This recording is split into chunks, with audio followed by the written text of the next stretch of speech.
అన్న విషయం తెలిసి ఇక్కడికి రావడం జరిగింది. ఇక్కడికి వచ్చి చూశాను. ఈ పొనుగుపాడు తాడికొండ నియోజకవర్గంలో ఉంది. పార్లమెంట్ వచ్చి గుంటూరు నియోజకవర్గం, గుంటూరు. ఇక్కడికి వచ్చి అంటే ఫిరంగపురం మండలంలోకి వస్తుంది పొనుగుపాడు. గుంటూరుకి యువతల సైడ్ ఉంది. అవతల కూడా మన ఈ కాన్స్టిట్యున్సీ ఉంది తాడికొండ. కాకపోతే ఈ పొనుగుపాడులో ఇక్కడికి వచ్చి చూసిన తర్వాత తెలుగుదేశం ప్రభుత్వం ఏ రకంగా చేసిందో కళ్ళకు కట్టినట్టు ఇక్కడ కనపడింది. ఒక విషయం నేను చెప్తా ఉన్నాను. ఇక్కడ వరుసగా ఒక హిందూ మందిరం ఉంది. ఏ మందిరం అది? రామాలయం. హిందూ రామాలయం ఉంది. రామాలయం ఆనుకుని ముస్లింల కబరిస్తాన్ ఉంది. ముస్లింల కబరిస్తాన్ ఆనుకుని చర్చ్ ఉంది. ఎప్పుడో బ్రిటిష్ కాలంలో హిందూ దేవాలయంకి 20 సెంట్లు ఇవ్వడం జరిగింది. ముస్లిం కబరిస్తానానికి 12 సెంట్లు ఇవ్వడం జరిగింది. ఇక్కడ చర్చికి 9 సెంట్లు ఇవ్వడం జరిగింది. ఇప్పుడు ఈ వరుసగా 3 ఉన్నాయి. మెయిన్ రోడ్డు ఆనుకుని ఉన్నాయి. ఈ గ్రామం యొక్క మెయిన్ రోడ్డుకు ఆనుకుని ఉన్నాయి. ఇక్కడ ఉన్నప్పుడు హిందూ రామాలయాన్ని ముట్టుకోలేదు. రామాలయాన్ని వెనకాల రోడ్డు ఉంది, చూశాను నేను. అలాగే కబరిస్తాన్ ముస్లింల ఆ స్థలాన్ని ఆనుకుని రోడ్డు ఉంది. అది ఏకంగా సిమెంట్ రోడ్డు కూడా వేశారు, దాన్ని ముట్టుకోలేదు. చర్చి వెనకాల కూడా రోడ్డు ఉంది. కానీ చర్చి వెనకాల రోడ్డులో చర్చి స్థలాన్ని కూలగొట్టి వాళ్ళు చర్చి వెనకాల రోడ్డు ఫామ్ చేశారు. అంటే ఇది క్లియర్ కట్ గా ప్రభుత్వానికి దళితుల మీద ఎంత ద్వేషం ఉంది అన్నది చాలా క్లియర్ గా కనపడుతుంది. ఇది ఎప్పటి నుంచో నడుస్తున్న గొడవ, కోర్టులో కూడా ఉంది. గవర్నమెంట్ వచ్చిన తర్వాత, వైసీపీ గవర్నమెంట్ వెళ్ళిపోయి తెలుగుదేశం గవర్నమెంట్ వచ్చిన తర్వాత గవర్నమెంట్ రాగానే కేసులు అన్ని విత్డ్రా చేసుకుని రాజకీయ బలంతో ఈ రోజున పోలీసులని అడ్డు పెట్టుకుని ఒకే నైట్లో మొత్తం గ్రామస్తులందరినీ బంధించి, ఇక్కడ ఎస్సీలందరినీ బంధించి దళితుల్ని ఆ రోడ్డు గోడ కూలగొట్టడం, రోడ్డు నిర్మించేయడం అంతా జరిపింది.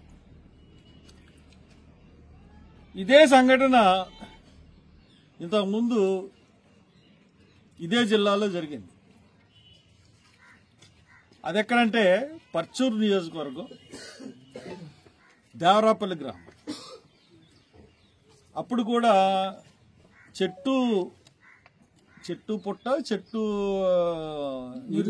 నీరు చెట్టు ఆ కార్యక్రమంలో భాగంగా దేవరాపల్లి అనే విలేజ్ లో 5 చెరువులు ఉన్నా గాని పందం పట్టి అక్కడ ఎస్సీలు సాగు చేస్తున్న పొలాల్ని పాడు చేయాలనే ఉద్దేశంతో ఆ రోజు కూడా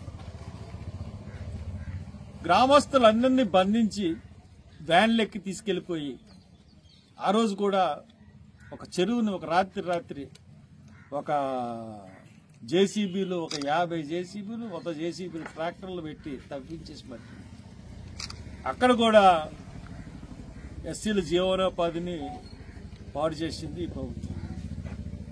ఈ రెండు ఇన్సిడెంట్లు కూడా తెలుగుదేశం ప్రభుత్వంలోనే జరిగింది. మరి ఎందుకు మీకు ఎస్సీలు ఓట్లు వేస్తారు మిస్టర్ చంద్రబాబు నాయుడు గారు? అన్నిటికన్నా దారుణం ఏంటంటే ఎస్సీల మీద వైసీపీ గవర్నమెంట్ లో చేమ చిట్టుకుమంటే అసలు రోజంతా అదే న్యూస్ చూపించినటువంటి టీవీలు, TV5, ABN, ఈ 2 ఛానల్స్ కూడా నోరు మెదపట్లేదు, ఒక ఎస్సీ ఇష్యూని దాటలేదు. సుధాకర్ను వాడుకున్నారు, ఎరిచెర్ల కిరణ్ కుమార్ హత్య చీరాల్లో హత్యను వాడుకున్నారు. అలాగే అనేక మంది దళితుల హత్యని వాడుకుని వాళ్ళకేదో చేస్తామని చెప్పి ఇప్పుడు ఎస్సీల మీద కక్ష పూని ఎస్సీలను ఏదో ఉద్ధరిస్తామని చెప్పి ఈ రోజున ఎస్సీల మీద కక్ష పూని రాగానే ఇటువంటి పనులు ఈ ప్రభుత్వం చేస్తూ ఉంది. అందు గురించి ఇక్కడికి రావడం జరిగింది. నేను ఇక్కడికి వచ్చిన తర్వాత ఇదంతా పేదవాళ్ళు ఉన్న అన్నిటికన్నా దారుణం ఏంటంటే చర్చికి అటేపు గోడ కట్టుకున్నారు కానీ ఇటేపు అంతా ఖాళీగానే ఉంది. వీళ్ళ దగ్గర అంతా డబ్బులు లేవు. చర్చినికి అవతలు కూడా పడితే అక్కడ కబ్రిస్తానికి గోడ మొత్తం 4 వైపులా గోడ ఉంది. హిందూ దేవాలయం అయితే పెద్ద పెద్ద గుళ్ళు కట్టుకున్నారు. ఇక్కడికి పేద దళితులు కాబట్టి ఇక్కడ 4 చోట్ల కూడా గోడ లేదు. దళ్ళు కట్టుకున్నారు. ఒక చోట మటుకు గోడ కట్టుకుని వాళ్ళ ఆస్తిని పరిరక్షించుకుంటున్నారు. ఇటువంటి దాన్ని మీరు కూల్చేయడానికి మనసు ఎలా ఒప్పింది? కలెక్టర్, ఎస్పీ, అలాగే ఎంపీ, ఎమ్మెల్యే వీళ్ళు 4 కుమ్మక్కయ్యి చేసిన దారుణాతి దారుణం దళితుల మీద దాడి. SP, collector, MP, MLA. మరి నిజంగా నాకు ఎమ్మెల్యే గారి మీద చాలా సాఫ్ట్ కార్నర్. దళిత బిడ్డ, ఒక జీలు ఉన్నవాడు, తప్పకుండా ఈ ఇష్యూలో మీకు అండగా ఉంటాడని అనుకున్నాను. బహుశా అతని చేతులు కానీ కట్టేసి ఉండుంటారు బహుశా. అయితే అతని మాట వినిపించకపోవచ్చు. అయినా కానీ స్టేట్మెంట్ ఇవ్వాలి ఆయన. నీ జాతి మీద జరుగుతున్నప్పుడు నువ్వు అలాగుంటే రేపొద్దున నువ్వు ఎలక్షన్లో నించుంటే నీ జాతి ప్రజలు నిన్ను ఎలాగ సపోర్ట్ చేస్తారు? శ్రావణ్ కుమార్ గారు, ఇట్స్ నాట్ గుడ్. ఒక చర్చి గోడల్ని నేను రాజమండ్రి ఇక్కడికి ఎంత దూరం? విజయవాడ 200 కిలోమీటర్లు. విజయవాడ నుంచి ఇక్కడికి 150 కిలోమీటర్లు ఉంటుంది. 350 పైన ఉంటే తక్కువ ఉండదు. నేను అక్కడి నుంచి పండగ కదా, నిన్నటి వరకు పండగ. ఈ పండగ టైంలో ఇబ్బంది పెట్టడం ప్రజల్ని బాగుండదు. పోలీసు ప్రభుత్వాన్ని ఇబ్బంది పడడం బాగుండదని 4 రోజులు లేచేయండి.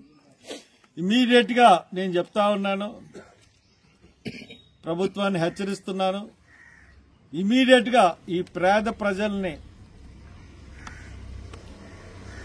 యొక్క కట్టి ఉన్నటువంటి దేవాలయం యొక్క గోడని తిరిగి నిర్మించి వాళ్ళకి అంతకుముందు ప్రభుత్వం ఇచ్చిన స్థలాన్ని తిరిగి స్వాధీనపరచాల్సిందిగా ప్రభుత్వాన్ని కోరుతా ఉన్నాను. లేదంటే